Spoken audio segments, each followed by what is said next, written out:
O Cruzeiro se pronunciou por meio de nota, informando que recebeu com respeito a informação que estamos trazendo aqui quanto à revogação do decreto que permitia jogos em Belo Horizonte com presença de público. Cruzeiro dizendo que sempre se posicionou de forma enfática e totalmente favorável às decisões dos órgãos especializados, tratando como prioridades a saúde e a segurança do torcedor, da população em geral.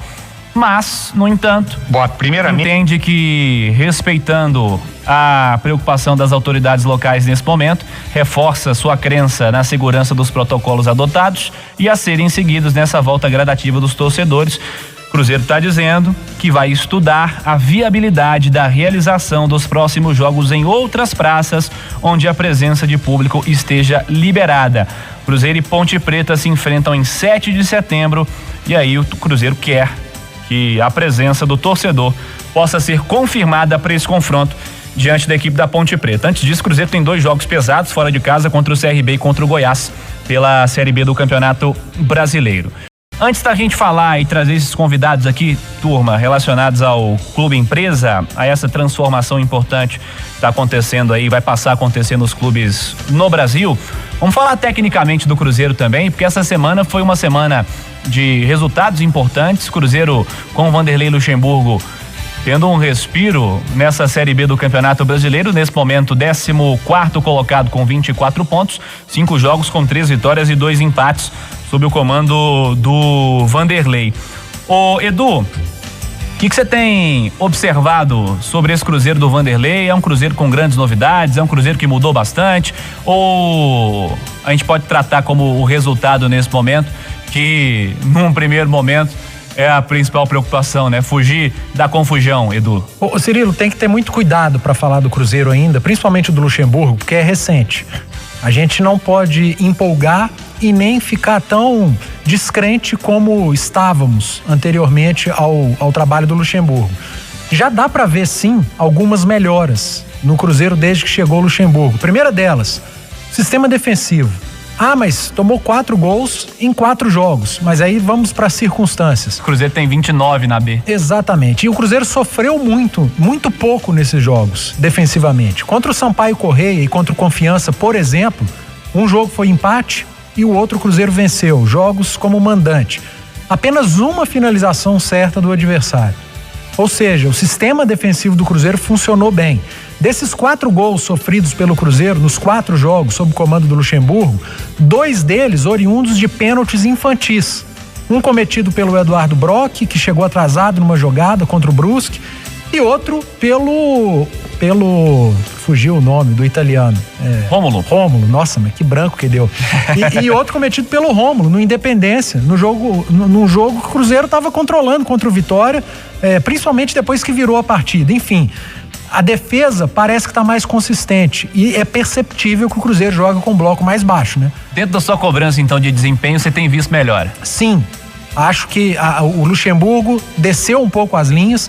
Eu não sei se o Júnior Brasil comentou o último jogo no Mineirão, e no estádio é sempre melhor, né, Júnior? Não sei se você teve a mesma percepção que eu, mas sempre eu consigo observar um dos 2 zagueiros fazendo uma sobra. Às vezes o Ramon, às vezes o Brock. Mesmo quando o Cruzeiro adianta as linhas, um deles fica fazendo a sobra. Então a gente não vê mais defensor correndo atrás de atacante quando o Cruzeiro é contra-atacado. Eu acho que isso é um detalhe que às vezes o torcedor não percebe, mas nós, enquanto comentaristas, analistas, acaba sendo nossa obrigação. Então essa sobra me chamou a atenção, bloco mais baixo, ou seja, a primeira linha defensiva e às vezes a segunda, marcando um pouco mais próximo do gol do Fábio. Ou seja, o adversário tem menos campo para correr e para contra-atacar. Isso me chamou a atenção. E ofensivamente é um time que, se peca na finalização, tem criado mais. Foram 25 chances contra o Sampaio Correia e 20 chances contra o Confiança. É mais do que vinha acontecendo, mas chama atenção, né, Brasil? Como perde gols o Cruzeiro. Sem dúvida, eu vou até subtrair 2, porque na minha conta foram 18 contra o Confiança, viu, Edu? Eu vou anotando ali. Mas é essa média, não claro. Não é minha, não, é do SofaScore. Não, mas eu confio mais na sua. Obrigado.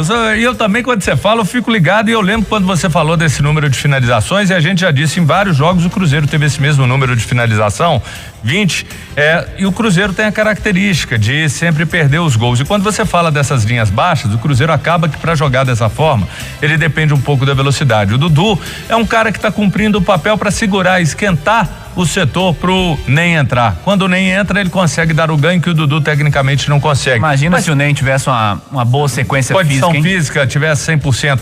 E o Dudu fez até uma boa jogada, mas não é o Wellington Ney. A gente sabe do potencial que ele tem e o tanto que ele depende também da questão física. Da mesma forma, o Luxemburgo, em função desse bloco baixo, mas você propondo, você saindo pro jogo, você precisa para sair disso de velocidade. Aí colocou o Felipe Augusto até não conseguiu dar o ganho do Ney. O Ney foi inclusive o melhor em campo. A defesa, aquilo que o Edu falou, ele tá certo, tem um Cruzeiro funcionado com mais calma. O Brock chegou a fazer alguns bons jogos, tá bem, tá firme, até o Ramon tá um pouco mais tranquilo. E a gente tem que lembrar que o Luxemburgo teve um papel muito interessante, porque ele mexeu quando perdeu o Norberto, fez a mudança, aí colocou o Rômulo na direita, mexeu no time. Depois também a gente tem que dar o parabéns ao Luxemburgo, porque nem o Felipe Conceição e nem o Moza tiveram visão, coragem, capacidade de enxergar que quem é bom de bola tem que jogar. Quase que liberaram o Marco Antônio e o Paulo, zagueiro, que para mim é o melhor zagueiro que o Cruzeiro tem. E o Marco Antônio entrou, quase fez gol. Esse rapaz ficou aí, teve que ter tido muita perseverança, porque foi encostado e aí ouviu, não, tem que ter raça, tem que ter entrega, tem que ter isso, aquilo. Ele tem o principal, que é a técnica para jogar o futebol, e os antecessores do Luxemburgo não viram isso. Você tem que pegar a técnica, talhar. É mais fácil você ensinar um bom jogador a aprimorar, a melhorar, a adquirir novos conhecimentos, novos fundamentos, do que o cabeça de bagra fazer o que ele não tem condição. Então você tem que pegar esse cara que tem técnica, que tem esse potencial. Aqui eu preciso que você faça isso, volte, ajude, auxilie nessa marcação, nesse primeiro combate. Orienta o cara. E o Luxemburgo fez isso, o menino entrou seguro, quase fez um belo gol. O Ney foi fundamental. Então o que eu tenho sentido no Cruzeiro, porque virou uma tradição.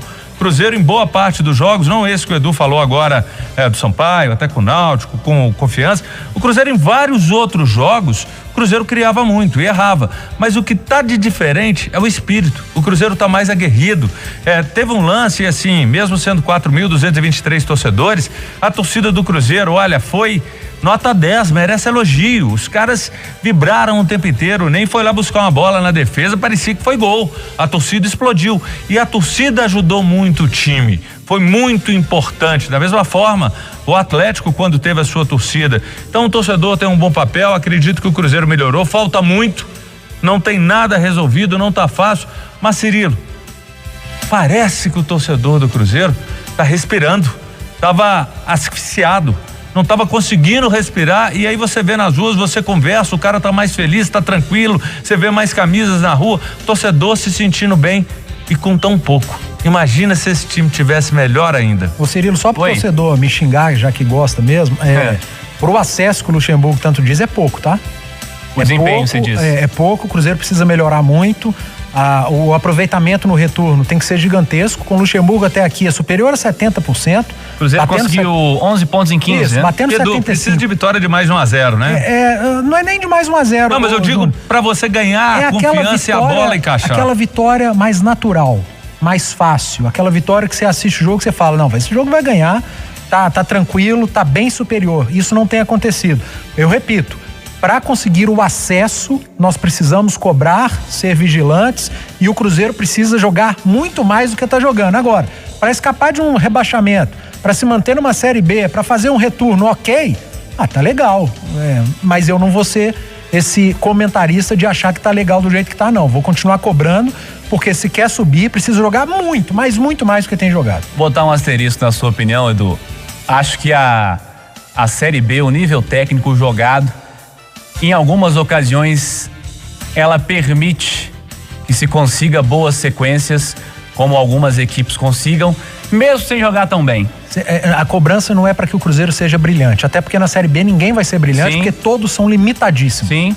Mas aí que tá meu ponto. Jogue mais. Não, tudo bem, com certeza. Sim, Brasil. E Cirilo, pensando com a cabeça do Luxemburgo, deve ser desesperador para ele que gosta de vencer, olhando, querendo contratar, buscar reforços. Não tem o que fazer. Então, de mãos atadas, porque a limitação da equipe é fato.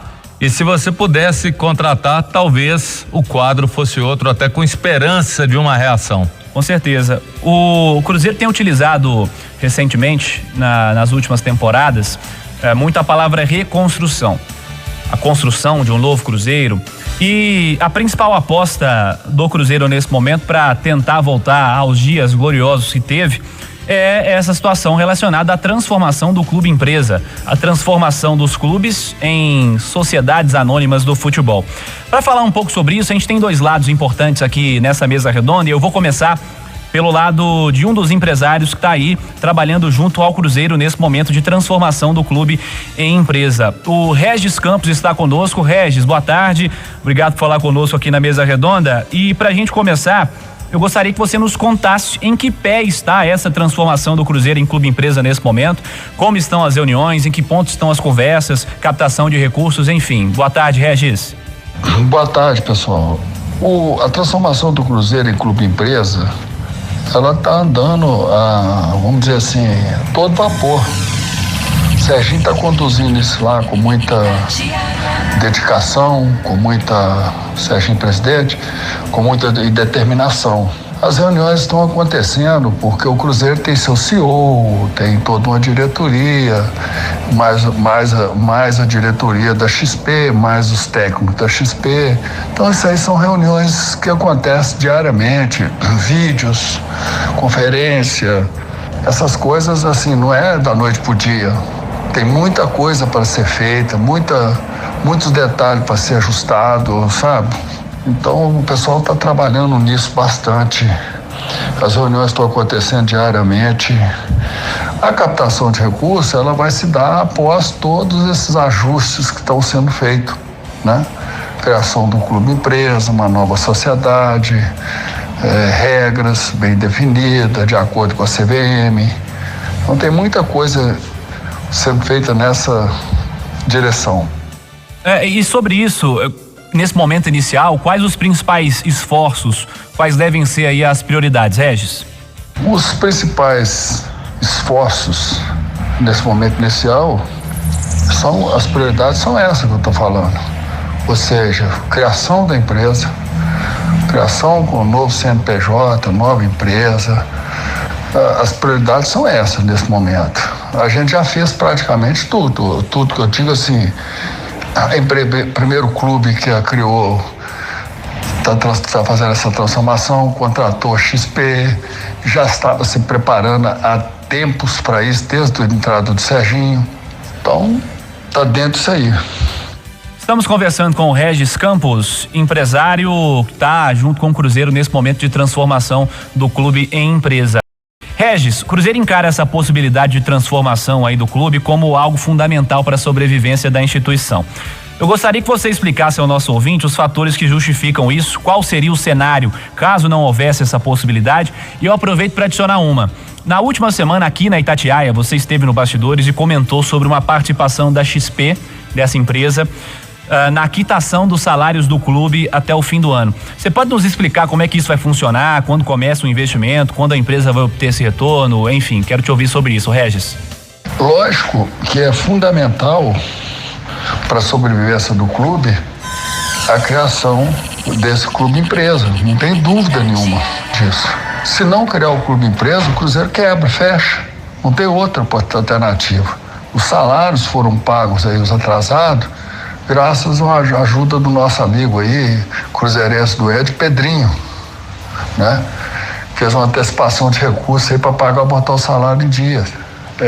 Quanto aos salários, lá tivemos uma conversa, eu e o Serginho, lá na XP, em São Paulo, onde a gente combinou isso aí com a XP. Mas para isso acontecer, é necessário que a empresa nova esteja funcionando, entendeu? Ela tem que estar funcionando, ela tem que estar aberta, tem que ter CNPJ, tem que ter as coisas todas. Mas tá andando, as coisas estão andando, tá tudo sendo feito, numa rapidez incrível, que é o que o Cruzeiro precisa. Luta de manter salário em dia, luta para subir, que eu acho até não é fácil, né? Porque o Luxemburgo entrou só agora e você ter que fazer esses pontos todos aí, né? Que nós não fizemos aí no primeiro turno, não é fácil não. Mas enfim, vamos torcer, estamos todos torcendo, estamos todos trabalhando para isso. E se Deus quiser vai dar certo tudo. Regis Campos está conversando conosco, empresário, sobre o Clube Empresa e o Cruzeiro. Regis Campos, estão já definidos os empresários que vão participar desse novo modelo aí à frente do Cruzeiro? Tem alguns empresários que estão ajudando, assim, tentando assessorar, né, tentando dar ideias nas reuniões, mas quem vai fazer esse papel mesmo é a XP, juntamente com os executivos do Cruzeiro. Eu acredito muito no projeto, é a única solução nossa, e vou dizer mais, é a única solução para todos os clubes do Brasil, porque é difícil, eles estão sobrevivendo aí aos trancos e barrancos, mas todo mundo aí está na dívida na casa de mais de 1 bilhão. Como é que paga isso? Com esses juros subindo aí, como é que paga? Esse é o problema. Para a gente fechar, Regis Campos, uma pergunta dentro dessa relação com a captação de recursos. Quais os atrativos para convencer os empresários de que é algo positivo participar desse projeto nesse momento?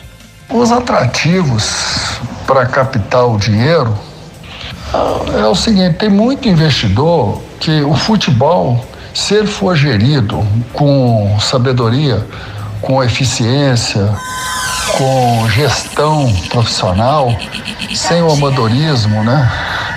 Tipo aí, Wagner Pires da vida, Itaí Machado e outros mais, que passaram pelo Cruzeiro, não é responsabilidade total, endividaram o time, não pagaram. Enfim, esse povo, né, não pode existir esse tipo de gente. Quando você tem uma empresa que ela é gerida pelo CEO, o CPF dele está no bolo, né? O patrimônio dele está lá respondendo por aquilo também. Então tem que ter gestão. Então o investidor investe, vai ver a taxa de retorno, você vê.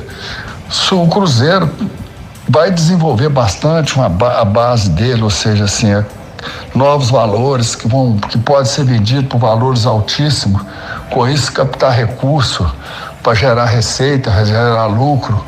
O investidor, ele olha lucro. Tem possibilidade de ganhar dinheiro? Tem. Então ele vai pôr o dinheiro, sabe? Então se o time voltar ao que ele era, né? Campeão brasileiro, Copa Brasil, a arrecadação vai lá para cima. Se a gente mantém um custo enxuto, separando do jeito que vai ser separado, o Cruzeiro Velho do Cruzeiro Novo, o Cruzeiro Velho tem os custos dele lá e tal. O Cruzeiro Novo não, vai ser uma empresa enxuta, bem gerida, bem administrada. Regis Campos, empresário, conosco aqui nesta mesa redonda, falando sobre o lado do Cruzeiro nessa transformação do Clube Empresa. E para a gente entender um pouco mais sobre como funciona, o que pode ser positivo, o que traz ainda preocupação relacionado a esse projeto que ainda é recente aqui no cenário do futebol brasileiro, recebemos aqui na mesa redonda Andrei Kampf, ele que é jornalista e advogado, atuante na área de direito esportivo, faz um trabalho muito legal à frente do site e também da coluna Lei em Campo. Você pode conferir também, você pode pesquisar pela coluna Lei em Campo pelo site e para conferir informações e detalhes relacionados a essa área de direito esportivo, que é uma área bastante interessante e muito fundamental também. Andrei, primeiramente, boa tarde, obrigado por atender a Rádio Itatiaia, prazer tê-lo conosco aqui na mesa redonda. Esse é um assunto que vem sendo bem discutido nas últimas semanas, eu acho que o momento segue importante para a gente seguir falando sobre isso. Como você observa essa possibilidade da transformação das instituições em clubes e empresas? Oi, João Vitor, boa tarde, prazer gigante falar contigo e com toda a audiência do Mesa Redonda, da Rádio Itatiaia, que obviamente ultrapassa os limites geográficos de Belo Horizonte, das Minas Gerais e chega a todo o país, chega a grande parte do mundo. Prazer gigante conversar com vocês. Vamos lá, primeiro é importante a gente reforçar que já existem caminhos para os clubes brasileiros se transformarem em empresa. Basta olhar a transformação da natureza jurídica do Bragantino, que virou Red Bull Bragantino. Bem organizado o time, administrativamente vem conquistando grandes resultados desportivos, talvez seja o grande fenômeno do futebol brasileiro nessa temporada de 2021. Agora, os clubes, o que eles quiseram? Eles incentivaram a criação de uma nova lei que traria ainda mais benefícios para aqueles clubes que se transformarem em empresas. Então foi criada e aprovada a lei da SAF.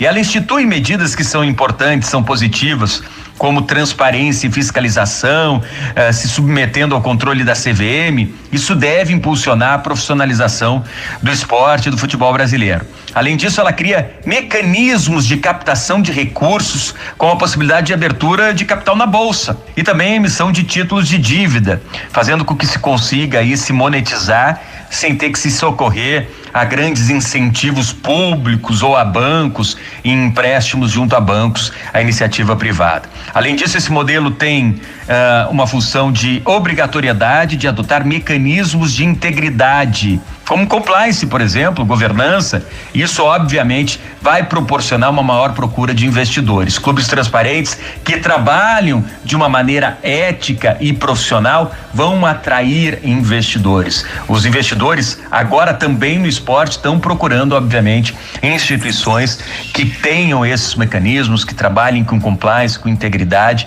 Isso também atrai investidores. Agora, ela tem pontos negativos e o principal deles, João, que eu gostaria de enfatizar aqui, é o perigo permanente do calote.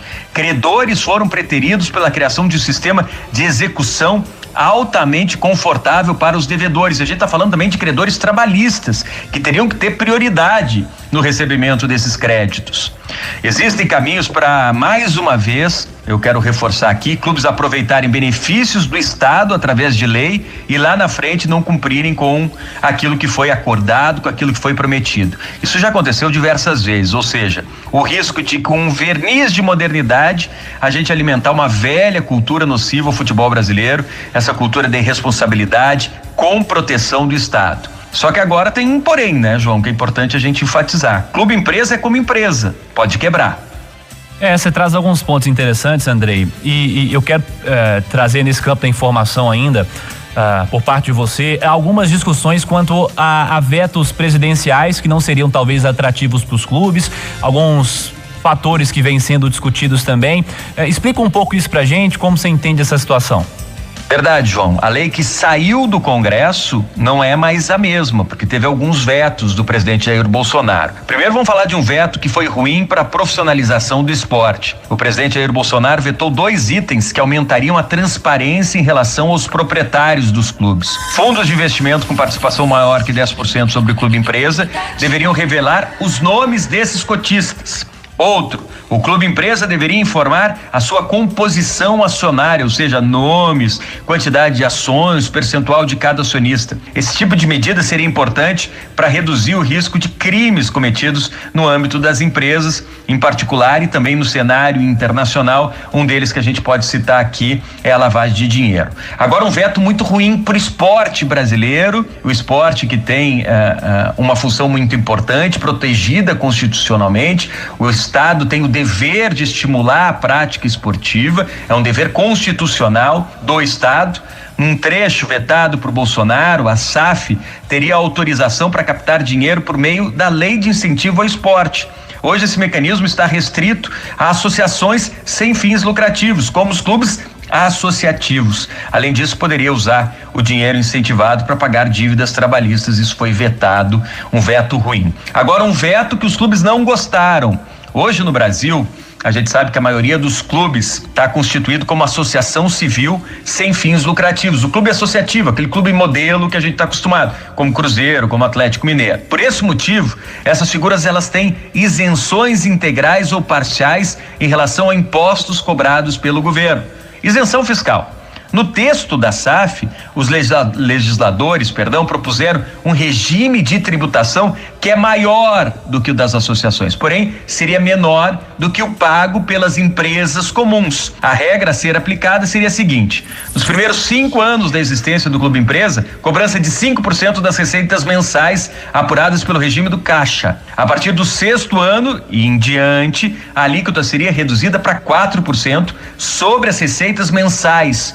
No entanto, com o acréscimo das transações de direitos de atletas, isso poderia gerar um incremento. Ao sancionar essa lei, o Bolsonaro vetou todo esse regime de tributação especial. Na prática, isso quer dizer o seguinte: clubes e empresas deverão pagar os mesmos impostos das empresas comuns. Na justificativa, o Ministério da Economia disse que o regime especial causaria, obviamente, uma renúncia de receita e o Estado precisa dessa receita para investir em educação, para investir em saúde. Vão concordar com o governo dessa vez, mas não só por esse argumento, mas porque os clubes também querem esse benefício de se tornarem empresas, como da recuperação judicial, que seria um benefício. Eles também devem arcar com o mesmo ônus das empresas, como a tributação, né? Profissionalização também passa pelo fim de privilégios. O Congresso ainda pode derrubar esses vetos do Jair Bolsonaro, viu, João? É importante a gente destacar isso. Estamos conversando com o Andrei Kampf, ele é jornalista e advogado, trabalha com esporte há 25 anos, é pós-graduado em Direito Esportivo. Estamos falando aqui sobre o clube empresa. Ô Andrei, a lei pode também beneficiar clubes que não optarem por essa transformação. E tem um exemplo dessa semana, né, Andrei? Pois é, João, nessa semana, inclusive a gente deu no Lei em Campo uma decisão surpreendente que pode ajudar demais clubes endividados como Cruzeiro, Botafogo, Vasco. A lista é gigante, a gente sabe, né? Uma decisão a favor da Portuguesa aumentou prazos para o pagamento de dívidas trabalhistas de acordo com a lei do clube empresa. Olha só, Portuguesa, que é um clube associativo, como Atlético, como Cruzeiro, como Vasco, como o Botafogo. Na decisão, o magistrado citou o artigo 15 da lei da SAF, que institui a Sociedade Anônima do Futebol. O que diz essa lei? O Poder Judiciário disciplinará o regime centralizado de execuções por meio do ato próprio dos seus tribunais e conferirá o prazo de 6 anos para o pagamento dos credores. Ou seja, ele usou um artigo da lei do clube empresa para favorecer um clube associativo, protegendo aí um princípio constitucional da isonomia, que é um tratamento igual. Olha, tem quem entenda que artigos 13, 14 e 15 da lei da SAF dão caminhos, até baseado na Constituição Federal, para clubes associativos terem benefícios previstos para empresas, garantindo tratamento isonômico para os credores. Agora é importante, né? Essa decisão da Portuguesa também foi possível porque já existe dentro do Clube Paulista um movimento de organização, de rearranjo financeiro, de cumprimento do estabelecido pela Justiça, do acordado pela Justiça. Ela entrou no ato trabalhista em São Paulo, vem cumprindo acordos e em 6 meses já diminuiu o passivo trabalhista de maneira significativa. Ou seja, pega benefício, acerta prazo, não cumpre, como Botafogo, Vasco, esses clubes fizeram, dificulta ainda mais uma leitura como essa elástica da lei para usar essa lei do clube empresa em favor de um clube associativo. E quanto ao Cruzeiro, como você percebe essa movimentação do clube para a transformação em clube empresa? É algo que pode ser de fato uma salvação para o clube? Pode haver algum efeito aí a curto prazo? É um caminho para o Cruzeiro. Talvez hoje seja o caminho possível. Essa migração de natureza jurídica, deixar de ser um clube associativo, passar a ser um clube empresa. Só que isso não pode representar um grande calote, né? Essa transformação daria para o Cruzeiro, obviamente, algumas vantagens. A principal dela é fôlego financeiro para pagar o que deve. Agora, clube empresa não pode ser visto como pó de pirlim-pim-pim, ou seja, para quem lembra do sítio do Pica-Pau Amarelo, peguei o pó de pirlim-pim-pim, joguei, pum, nossos problemas acabaram, vai dar tudo certo. Não é. O que o clube precisa é se organizar administrativamente, independentemente da natureza jurídica, trabalhar de acordo com o Caixa, instituir mecanismos de transparência, trabalhar com compliance, com governança, trabalhar de acordo com a receita que tem e cumprir com aquilo que está estabelecido, com aquilo que está acordado. O clube precisa ter o tamanho do cofre que ele tem, não o tamanho de sua história. E é fundamental o Cruzeiro entender isso nessa transformação, porque vai ganhar os benefícios, só que lá na frente a cobrança tende a ser muito maior, a não ser que venha o Estado paternalista mais uma vez, passe a mão na cabeça dos clubes e a gente tenha uma mudança legislativa lá na frente. É um caminho para o Cruzeiro? Sim. Agora, clube empresa, repito, não é pó de pirlim-pim-pim. Responsabilidade é fundamental. Sem dúvida. Uma última, Andrei, pra gente fechar. O Cruzeiro vive uma crise política há tempos. É uma situação que preocupa bastante. a todos os torcedores, a grande mídia, e muito se fala quanto a um peso negativo do Conselho Deliberativo do clube nisso. Com a lei há uma divisão 49-51, o clube com a maior fatia, o clube atualmente existente. Isso pode ser uma barreira? João, sem dúvida que o mercado está sempre olhando o momento, olhando personagens, vendo possibilidades para assim avaliar cenários para, quem sabe, investir dinheiro. No futebol não é diferente. A política faz parte da vida, a política faz parte do esporte. Agora, uma trégua política a fim de salvar o clube nessa crise histórica gigante e inimaginável se faz mais do que necessário. Eu vejo assim: alicerça pilares de transparência, adequa o clube ao tamanho das possibilidades do cofre e não no tamanho da grandeza que o Cruzeiro tem, da história do clube, das conquistas do clube, do tamanho de sua torcida, e administra com pilares de integridade. Depois disso, diálogo político para questões pontuais. Diálogo político para questões pontuais. O clube precisa se unir nessa hora. Depois, respeito às decisões para atrair investidores. Ou seja, eu acordo com o João que eu vou pagar para ele 60 mil em 60 parcelas de R$1.000 todo dia 5. Eu preciso cumprir o que eu combinei com o João. Isso vai dar mais segurança para os investidores colocarem o dinheiro que o Cruzeiro precisa para se reorganizar administrativamente.